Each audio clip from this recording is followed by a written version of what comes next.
And Miro, stage is yours. Excellent. Thank you very, very much. Great to be here, and I have a lot of great stuff I feel to share with you today. And it'll be great if we can have some Q&A. Some people may have some audio issues, so I'm sure the team is probably checking them out. If there's an issue, maybe you can just join in again. So we have the first part of this presentation, which I will kind of be your host to talk about the mini MBA, the rationale, what is it all about, and maybe answer some questions along with Miro Zmolovic, who will probably be joining in and commenting every now and then. So, and then after this first, let's say, mini presentation of the mini MBA, then we can go into our rooms and talk about a couple of topics specifically. One topic is on innovation and creativity, and the other one is on project management, which are two features, as I say, of the mini MBA. So without further ado, let me go forward. Please keep the questions going or any comments if you want to start and ask something about the rationale and what the mini MBA is all about. So basically, I think you know me by now. We just heard a few things. You can find out more about me, of course, online. But I was one of the first designers, let's say, of the programs many years ago. And then with the Serbian team, Miro Zmolovic and the team, we kind of created and developed this great program, which seems to be a great success, not only for us, but I think for the people, most of all, who are doing it. And I'll explain why, because I'm sure we have a lot to talk about. Now, very important to understand that these sessions are good. I have a feeling that these sessions are here to stay. These 1 hour or an hour and a half sessions are good for us, even though we're all Zoom fatigued or Cisco fatigued or whatever you want to call it. I have a feeling that we will be doing more of these short ones, and I think it's a good time to network, find more about not only about who we are and what we do, but also between and among yourselves. So why are we doing this? Because we have to always be up to date in this constantly evolving business context, and that's why we have developed this program in this business area, the business discipline, and of course we'll have some Q&A on why and how it is, what kind of program it is. So overall, I start with 3 questions. So this part of the presentation only has about 7 or 8 main slides, but bear with me. The first 2 or 3 are quite interesting and important, and then I can go over the modules if you want and tell you what are they all about. So first of all, the importance of business acumen. It's one of the key skills of our world. Everyone needs to understand business. That's why business acumen means business understanding. So everyone working for any organization, doesn't matter if it's charity or if it's a telecom company, you need to understand how that business operates. How does that business add value? So that's becoming a very key skill. And that's why many associations, organizations, and people, corporations are asking us for even just training on business acumen, which means understanding the commercials of our industry and how can the company add value? How can the company make money? And the reason I'm saying this is because sometimes we go to companies as consultants, and there's a lot of people in a big business that don't necessarily know how that company is really adding value.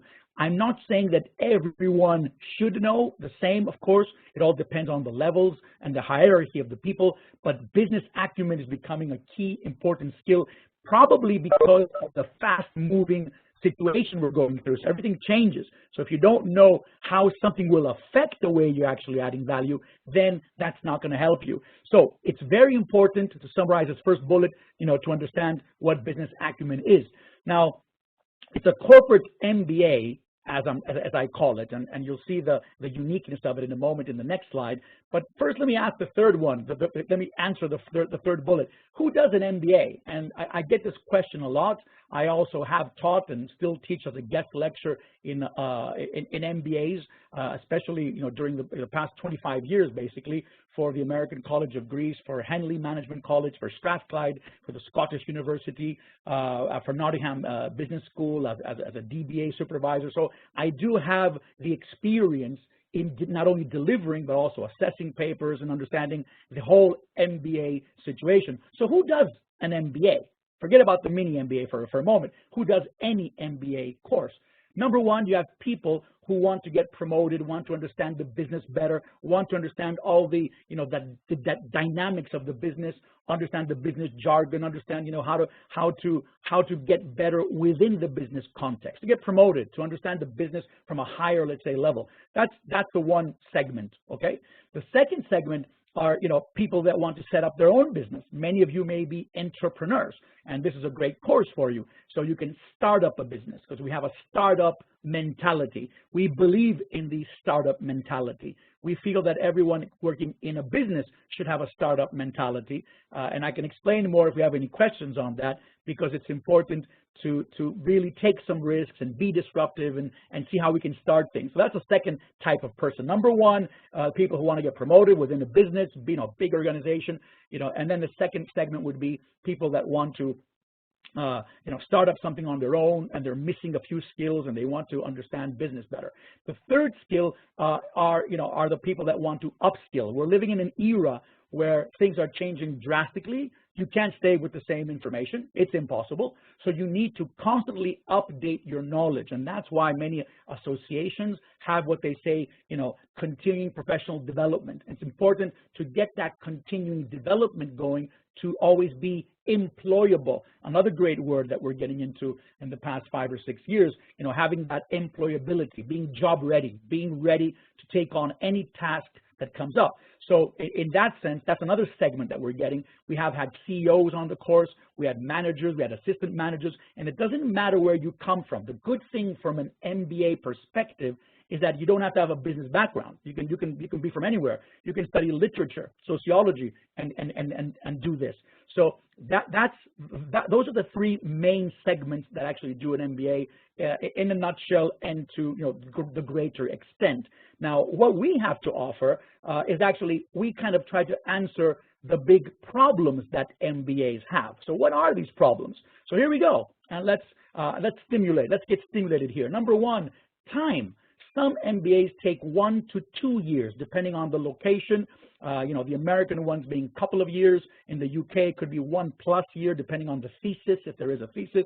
So it takes a lot of time. And if I add on the last point here on the screen, which is price, if you add on the time and the price being paid, I know MBAs around the world that start with $50,000 or $60,000 or even $100,000 in the US. In the UK, a lot of big ones can probably go for like $30,000 to $40,000 or even $20,000. So that is an issue in a very difficult situation, and I'm not sure about the return on investment. We can talk about that as much as you want. I don't want to downgrade, on the contrary, we believe in the concept. We made a program that would probably be kind of a substitute to it. So in that sense, we believe in what the mini MBA, what the MBA has to offer, but in a different way, a different packaging. So these 2 points, time and money, were a big problem, and I'll tell you how we solved it. The theory, lots of MBAs are too theoretical, and that's because, the academia does have a lot of theory. There's nothing wrong with the theory as long as the balance is good. You need theory, don't get me wrong. But the top business schools are those schools around the world where you have people that are practitioners, people who do have the stress of the daily business, not just working in terms of research and studying.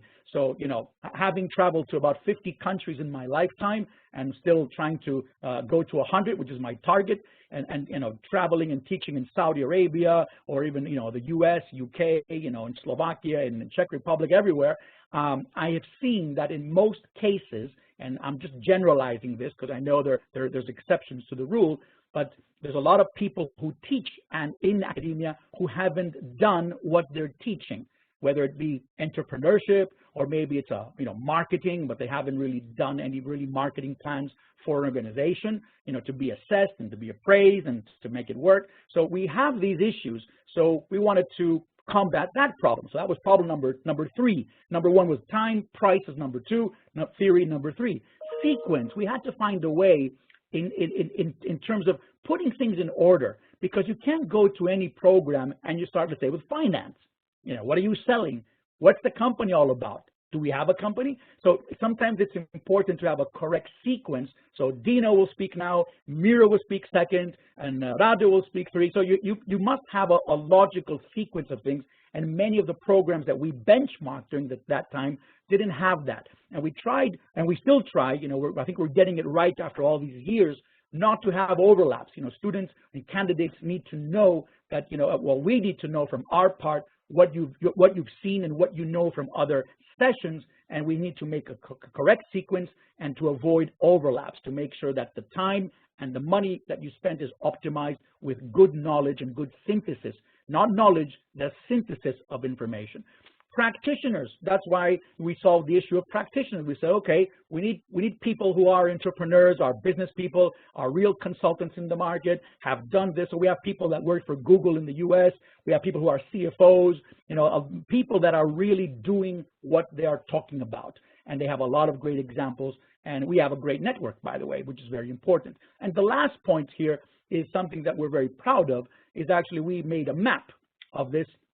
I was actually the person who devised the first idea of having a map, so I'm very proud of every time I say this, which has won an award, by the way, a couple of years ago on the experience that the map gives you. So I'm going to give you a quick glimpse of it, okay? Have a quick look, but don't be intimidated, and then I'll come back to the other slide. So here's a map. This is version number 9.2. There's a couple of arrows that are new. Everyone has the whole program on one page. So I gotta take it away from now because I may lose you going forward. But that's the map. So these problems were actually in our minds. We said, okay, we have to solve that. Let's find a way to solve this. So what do? We actually made a program called the Mini MBA. And that's a long time ago, and I'll show you a timeline. I don't want to talk about the history too much because I want to have the questions, but it's short. 3, 6, maybe 7 months, depending on the location. The ones in Slovakia that we offer are usually about 6 to 8 months, depending on how much we want to spread it. Some countries we have a shorter version, and some corporate in-house mini MBAs can be even swifter. So we do a lot of hours, about 100 hours. I can tell you more on the topics, whatever you would do in an academic MBA, and whoever you would meet, because we do have people who've taught on MBAs, but basically we do it in a more practical sense. So that's number one, short. We solved the time issue. People need something, not in a bad sense, in a fast way, because we are living in a fast-moving world, but we have to be swift in what we do. You can't wait for 3 years, to change a career. You can't wait for 2 years and then spending $100,000 and waiting to get some money back when salaries are not that that competitive. So short, we solved that part. Practical, it's all real life examples, all based on cases, all based on real stuff that we talk about. Yes, we do use the theories, but we talk about real stuff, and we have facilitators that can take any, I would say, theory and kind of really do some great facilitation about taking examples from the group, either digital or face-to-face, and we can talk about them. And I would be happy to give you demos on this if we have another session, and I'm just saying that openly. So very practical. Number 3, we always, of course, believe in the theory, but we have, as I said, the links, step 1, step 2. We try to balance the practical and the theory, and I'm just elaborating on point 2 here. Number 4, we made the map. We showed you. So we have a map that portrays the whole program, so people can go back and forth, and people, I think, love it when we go back. We may have people who've done it here in this group. Maybe you've kind of signed up to listen to and hear more about the smaller sessions or today. And maybe you can say more on this, but we always try to go back to the map and say, where are we now? We're here. Okay, so we try to make it in a more, let's say, algorithmic sense or a sequential way of thinking about a business. Because it's one thing to say, I have an idea. Okay, let's start a business. What's step number 1? You will find out with this program. What's step number 2? It's not maybe the best way, but I think it's a great way. I don't know, I'm sure there's a lot of ways to think about it, but we've devised the way to think about a new company, a new product, a new service, whatever, or anything you want to set up. You got to know where to start. What do you look at? And we actually made some an Excel sheet with all the key questions. We're trying to be practical, not telling you, oh, you got to be entrepreneurial, for example. Okay, what does that mean? Show me something, tell me something. So in that sense, the map really helps you. The sequence and the logic, I think I said that. I don't want to tire you. The price, of course, it is value for money, and of course, it doesn't really change in every country. There's kind of some very minor changes around the world for a number of reasons based on tax and salaries and everything. But overall, the price is really value for money, and I'd be happy to challenge anyone who thinks otherwise. I can give you the main points. And finally, at the end, we do use an academic, let's say, an organization which is really, really well known and very powerful in what they do, especially in the case studies. So we have a Harvard case assessment that we purchase for that group. Every group has a different one usually, or maybe a couple of groups may have the same one around the world. And then we do that together through in the last session for a few hours. And then we give you assessment, and you get into groups. So we do a real life case, a Harvard case study where we try to apply information that we've learned around, throughout those 3 to 6 months, and then we produce an end paper, as it's called. In the older days, we did it individually. In the digital form, we do it basically in groups. So these are the main, I would say, differentiators of what we tried to solve. Now, don't get me wrong, and I don't want to be misunderstood when I say these things. As an academic myself, and someone who's done a PhD actually as well, so I really value education. So I'm not trying to downgrade anything. I'm just trying to tell you that there are other options which are more practical coming from organizations like PwC, which I feel we do know what we're talking about, and we do have the brand to kind of solidify that and tell you, okay, this is good, and this could probably replace and be a great substitute in what you want to do. And it's a bit more practical, and you will meet a great group of people and, of course, get better as you go on. Now, I just saw a quick question. Since I saw it, I'll just say it now. Now we're doing it online. Thank you. The question from Vladimir, and thanks, and keep the questions going because of COVID, of course. I'm actually in Greece right now. Hope you like Greece. I'm Greek. And we have a, we have a digital program here and a digital program around the world. There's one that covers a few countries. So yes, it's all online at this point. Of course, we're going back to face-to-face in the next 6 to 7 months, as we are estimating. But it showed that everyone hasn't lost any attention to it. We actually have groups going on every few months. We're starting a new one. Now, this is the chart in a different sense. This is the way you should see it. So let me just give you a quick glimpse again. It starts with vision, and of course, it goes down to implementation.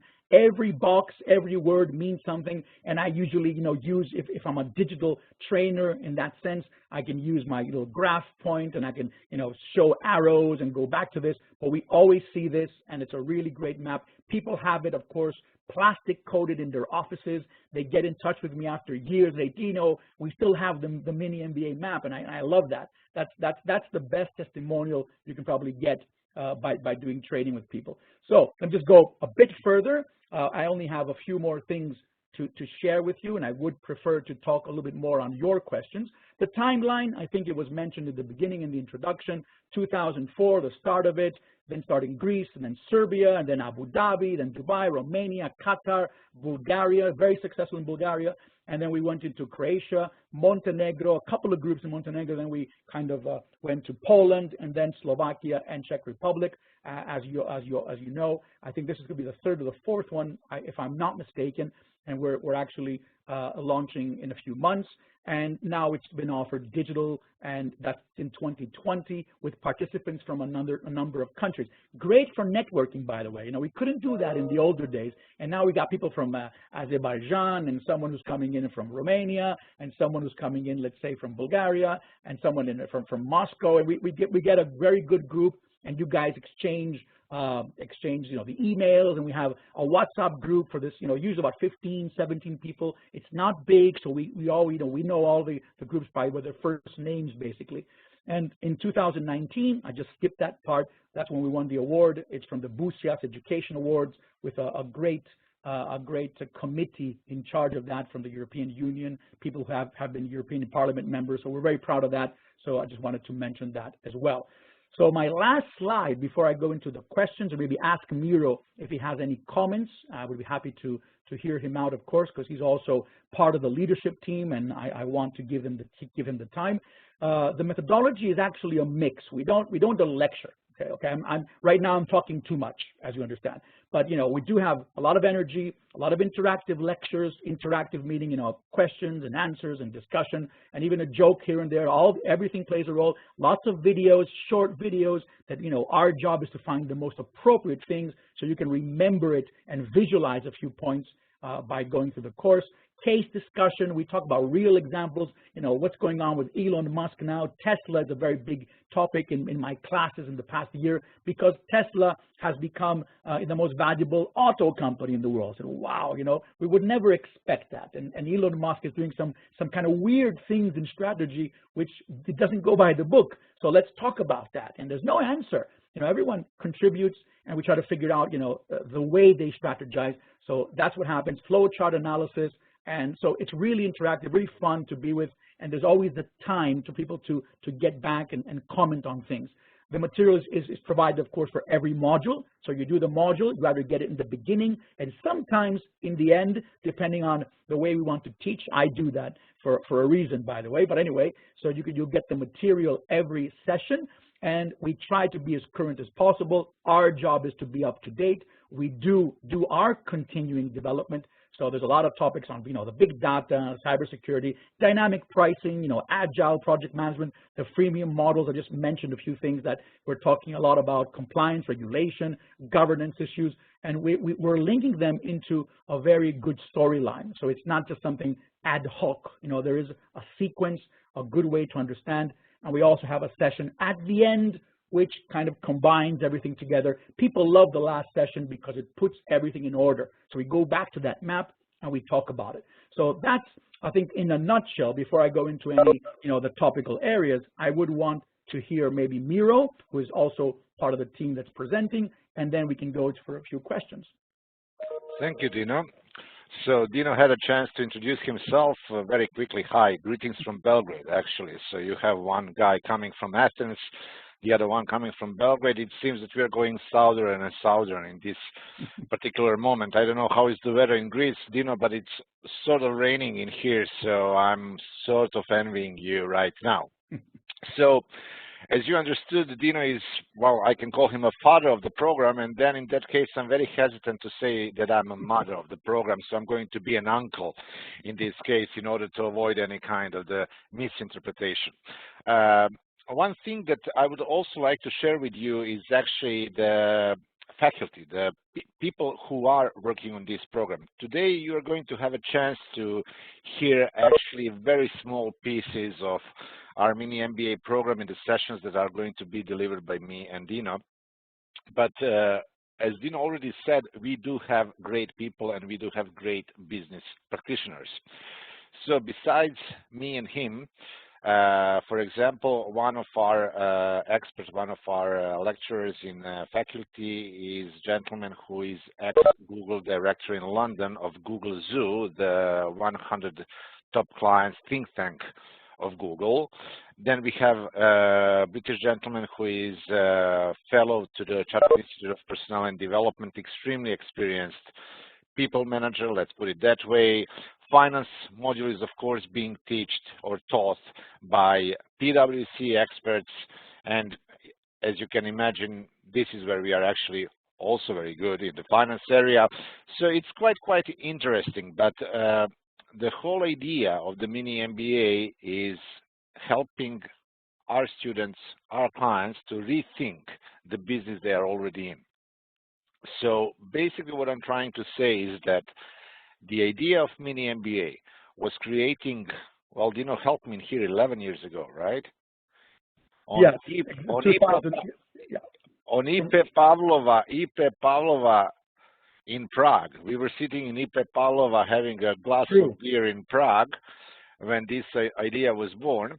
And one of the things that we wanted to achieve is actually to provide people who are already in the business with food for thought, helping them grow out of what everyday business is. And based on 11 years of work, based on 1,000 plus, I'm not even sure actually anymore how many students we had across Central and Eastern Europe, and I have no idea how many of them were in the Middle East. It seems that we are succeeding. So as Dino said, we would be very, very happy to answer any questions that you would have about Mini MBA now before we go into our breakout rooms and do our small sessions. Thank you. Thank you, Miro. And as we're just waiting for questions, let me just, until we get the first question, let me just show you the modules. First one is called Business Mapping, Ethics, and Corporate Governance. The second one is Corporate and Business Strategy. There's 9 of them. Just give me one moment. A Human Capital Management, Leadership and Enabling, versus Enabling, Marketing and in the Digital Age, Project Management, Business Processes, Accounting Basics and Financial Management and Overall Performance, and then Innovation and Creative Thinking. You'll see a little glimpse of that one along with Project Management today. And the last one is Module 9, which is the wrap-up with all, everyone, gets together and we think about what we've done in those months, but we leave you with a business plan template, with a venture capital pitch, a sequence on how to think of making a new business or a new product. So we give you the deliverables, which are, I think, very, very useful for you. And at the end, we actually, if people participate in 80% of the program, so we know, of course, who does what, because it's important. Yes, of course, you may be missing in a couple of sessions, maybe because of illness, but, we do the case study assessment. The 2 hours are actually done now online, and then you actually do it on a group project in a digital format. But we can say more on that at a different time. So those are the main areas, if I remember well. Thank you for my part, and I think the time-wise, we did it quite fast, Miro. I think we're okay, but let's see if we have any questions.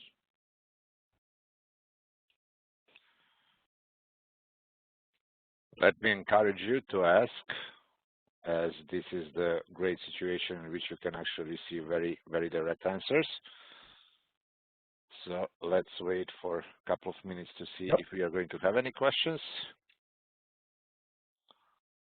In the meantime, while you're thinking about the questions, we will break right after this session, in a few minutes, time after the first, then maybe 1 or 2 questions, and then we're going to have some mini sessions, one on innovation and the other one on project management. So it'll be good for you guys to see, a few things on what we can do and try to stimulate your thinking a little bit.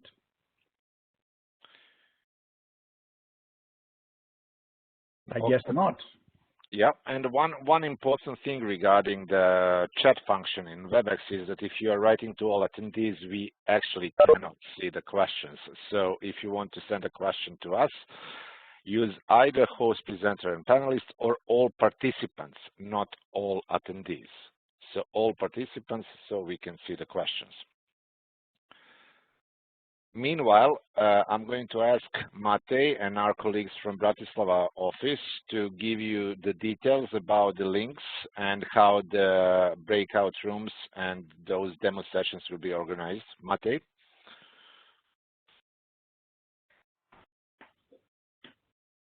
Excellent. So we have those on the links now, as I understand. Okay. So I guess we can, if we have no more questions, we can probably take questions when we're in the session, Miro, correct? So that's good if you have any more direct questions. So let's move out of this one now. Take note of the links that were just sent to you for Workshop 1 and Workshop 2. Maybe do a quick copy paste, and then we will actually move in. I'm going to allow just another 60 seconds to do that, to be fair, in terms of people having the time to switch. And it should, the next session could take around 40, 45 minutes, depending on the time that we have. We don't want to tire you, but we want to make it interesting for you and say a few things on our topics. So let's wait a bit. Anyone else, you can probably move out and go to the next session if you want already. You can go for it. Okay, I just want to say thanks to everybody who's going to be on Dino's session, because I'm going to go to my group now, right now. So guys, see you soon. See you. Okay, all of you. I can't hear you, Matej. Oh, and now you can hear me? Yep. Okay, so thank you for the information. All of you, you can find the links in the job description, in the email, or as Dino said, in this chat box in this session. Okay, so excellent. I'm going to move Me too. session. Okay. Bye-bye. Bye-bye.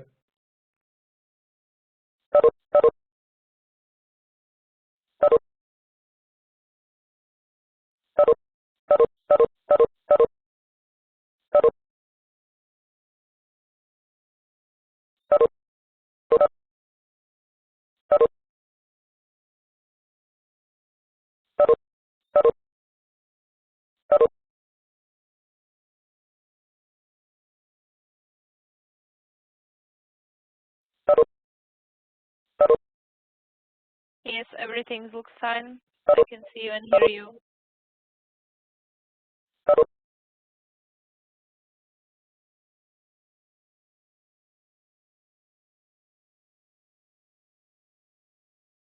Yeah, sure.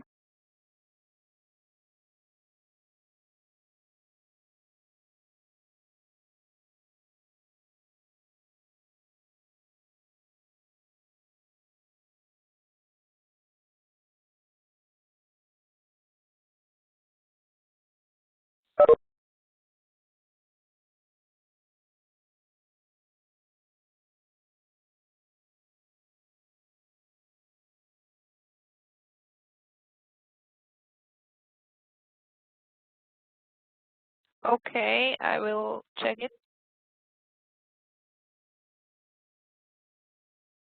Oh, sorry, I was muted. Yes, yes, I'm going to check it.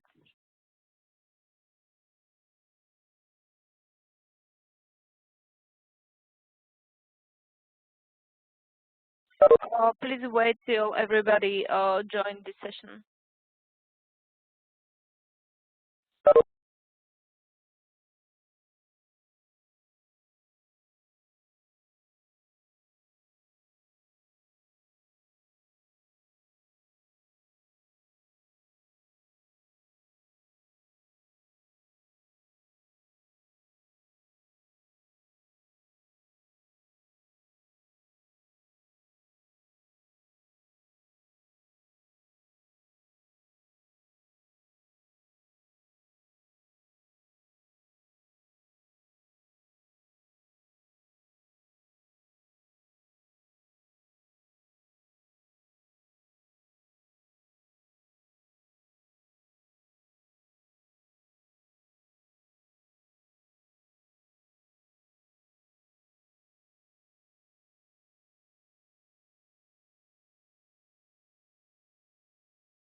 Okay, Miro, you can start.